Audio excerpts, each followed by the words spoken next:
So today we are going to look at finding an investment property. This is a question that I get asked all the time, and it's a good question to ask with the state of our country, the way it has been the last few years. It's a lot harder to find an investment deal than it was a few years ago.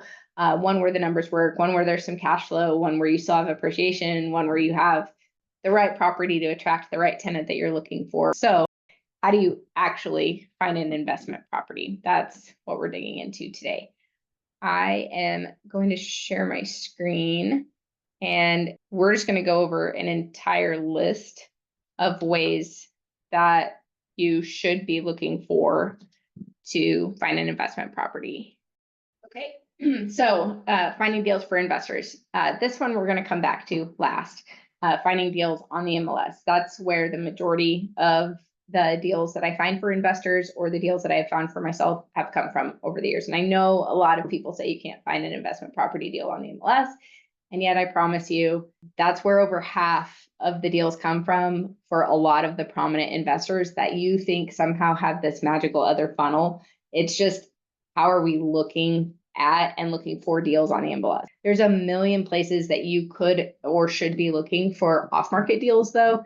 Sending mailers still works. I'll be honest, it's a lot less effective than it used to be. And so targeting areas, specific locations where you want to buy an investment property, you could be targeting out-of-area owners specifically. So we're looking for people whose mailing address on taxes is not the actual physical property itself, or their mailing address is actually out of state or out of city. We could be targeting ideal property types or features, but mailers do still work. If I were sending a mailer today, I'd be sending a version of the golden letter. I'd be literally saying, hey, I think I may be interested in buying your home on 123 Main Street.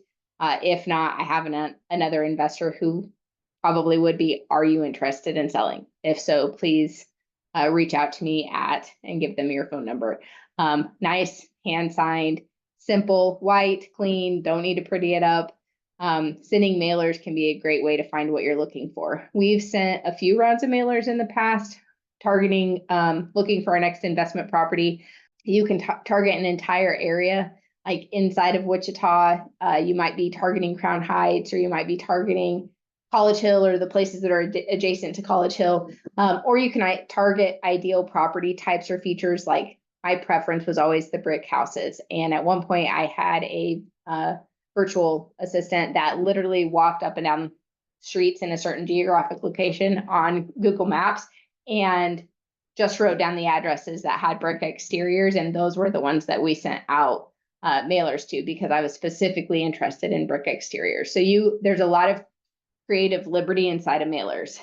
Lenders can help you send out mailers. This is something that people don't always think about. And I've had agents literally ask me, well, why would a lender want to send out a mailer for X, Y, and Z? Don't they just want to work with buyers? No, I would say that most lenders, if they're interested in investing in your business, it's because they're really investing in you. And so keep that in mind. It doesn't really matter what type of mailer you're sending. If you've got a lender that has been asking if they can help you buy Zillow leads or anything like that, they may be willing to help pay for mailers, or they might have a system or a process or an assistant in place that could help you get them put together quickly, something along those lines, and every little bit helps. The best place to find off-market deals, and I will say this and mean it wholeheartedly, are for rent advertisements, specifically if you can find signs. Anytime you're seeing like any kind of a for rent by owner sign, or if there's still ads in the local newspaper, especially if you've seen that sign for a couple of weeks in a row, it can be good to reach out to the owner and just say, hey, would you be interested in selling your property? I've seen the for rent sign for a while, just curious if you're making any progress. What do you have it for rent for? Would you be interested in selling? There are some good deals to be had now because we're in a season where over a lot of the country, properties are renting slower. So now could be a good time to reach out to landlords who are not successfully renting their properties. You obviously wouldn't want to reach out to third-party companies. So if they're listed with a management company, it probably wouldn't behoove you to call them and ask them if their owner is interested in selling their property. But anytime you can get a hold of a landlord direct, that could be a good option. Wholesalers, this was always an interesting piece of my business, even as an agent, helping other investors find investment properties. I probably helped other investors buy 6 to 10 deals a year through wholesalers. I don't like every single wholesaler. I think a lot of them are doing a disservice to the seller. They're being a little bit misleading in what they're doing. And so just like in every industry, not everyone's good. It's important that you vet wholesalers, and it's important that you really know who you would choose to do business with and who you wouldn't. Also, like just getting on their mailing list and seeing their first 8 or 10 deals that they send to you / that they're sending to the masses can tell you if this is somebody that you'd ever want to work with or not. I've seen a lot of wholesale deals pop through my inbox over the years, and when you look at them, they are they're not investment numbers at all. So they might say the ARV on a property is 150 and their starting price is only 100,000 and it's move-in ready. And when you look at it, not only is it not move-in ready, the foundation is actually crumbling, but ARV is not 150. ARV is like 110 max, or even worst case scenario, ARV is 90 and their starting price is 100 and it needs work. I would say with the wholesalers, just verify everything. Occasionally you can find a few that are good, and they can be a great source for off-market opportunities. Investor relationships. So the more investors that you know, the more potential deals that you're going to be able to come in contact with before they hit the market. Investors tend to like to press the easy button, and so they'll have a price in mind, and they might make a quick call or send a text to 8 or 10 people before they pursue listing a property, because if they can get their price and get an easy, quick off-market deal, they'd probably be really happy to do that. I know we just sold a home recently, and I had several people during the renovation process ask me what my price was. And I knew with where I was at in the renovation process that my price was probably a little bit unreasonable. But I also knew what the property was going to be worth when I was done renovating, and I didn't want to leave any of that money on the table. So I did hand out a price before we listed, and no one took me up on it, but someone could have walked in, loved my numbers, loved the area, whatever they loved, and I would have happily sold them the home either pre-finishing the renovations or post-finishing the renovations, and just moved on with my life. I didn't have to list it on the MLS. FSBOs is a ginormously huge one. I have a script or a conversation guide, however you'd want to say, I've been successful in using with for sale by owners for years. So just calling them and figuring out, just like anybody else, what do they actually want to sell their home for? I found that a lot of times for sale by owners aren't always super knowledgeable on their price, and they might be way more reasonable on their pricing than you would think they would be. Not everyone is. Some people that have a house that's worth 150,000 and they're selling it for not a penny less than 200, that's their absolute firm bottom dollar. But you'd probably be surprised how many for sale by owners actually have reasonable numbers and something that you might be able to work with, especially for you purchasing a property yourself as an investor. But there have even been several for sale by owner deals over the years that the numbers just worked. I was actually able to add my commission to the top, and the buyer still got a good deal and the seller was happy. So that can work. Investor meetup groups are a great place to find properties. I had an investor go to an investor meetup group. He ran into someone and invited me to come to the next investor meetup group. I went to the next one and met this widow who had 7 properties that she was trying to figure out what to do with from her husband, who had passed about a year earlier. And I had an investor at that point who was probably interested in all 7 of them, based off of what she was telling me. So we set up an appointment for us to all go walk the properties, and it turns out there was quite a bit more deferred maintenance than what she, was able to paint the picture of. I don't think she was trying to be misleading. I think she really didn't know. And so I remember meeting with her after we'd looked at the properties. I met with her at Panera, and I just said, like, here's the deferred maintenance, here's what's going on, here's what my investor's willing to pay. Are you interested in taking that? And her first answer was no. She didn't even want to counter. And I knew, having had a conversation with an investor, that was his final number. He wasn't interested in all 7 of them either. I think he was only interested in 3, and his price was significantly lower than what she wanted. No, she absolutely wasn't willing to do that. Okay, perfect. Here would be another option for you. And I offered At that point, I didn't want to buy them. They had a lot of deferred maintenance and they didn't seem that appealing to me, but I offered to help her list them and get them sold. And we did. We were able to list and get them sold, all from an investor meetup group. So there are probably several in your area. And a lot of it is networking. A lot of it is like brushing shoulders. And there's a lot of ego in those rooms, but there are also the people that genuinely show up to one because they need your help. And you can make a win-win deal. You can get a deal that's a good deal for them and something that's a great deal for you.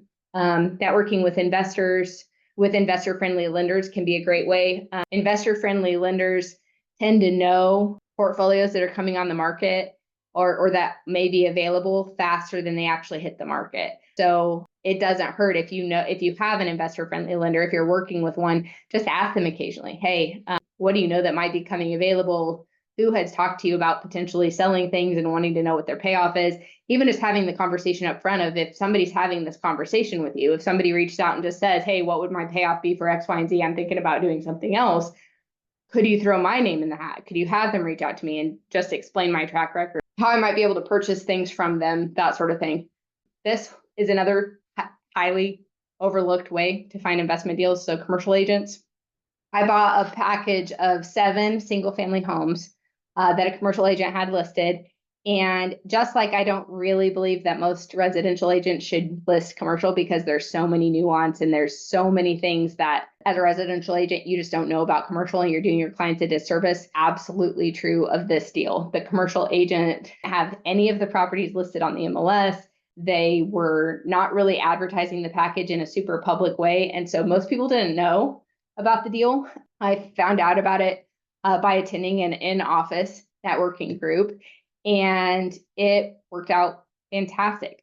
We were able to buy 7 properties. 5 of the 7 are the best properties in our portfolio, and we got them at a really fair price because they had been on the market for 90 days and hadn't received any other offers because the commercial agent was networking and working to sell these to commercial investors, not to residential investors. And there's a big difference there. So what I learned from that was you just got to keep a pulse on which of your commercial agents have residential properties that they're working on selling either on or off market that might be a good deal for you or for one of your investors. So finding deals, this is just a really small version of all of the ways that you could find an investment property, but hopefully it will get you unstuck somewhere where you feel like you've been previously stuck. If you'd like a copy of my for sale by owner conversation, we'll stick a way to grab that in the chat, and you're welcome to have it. Finding a deal on the MLS.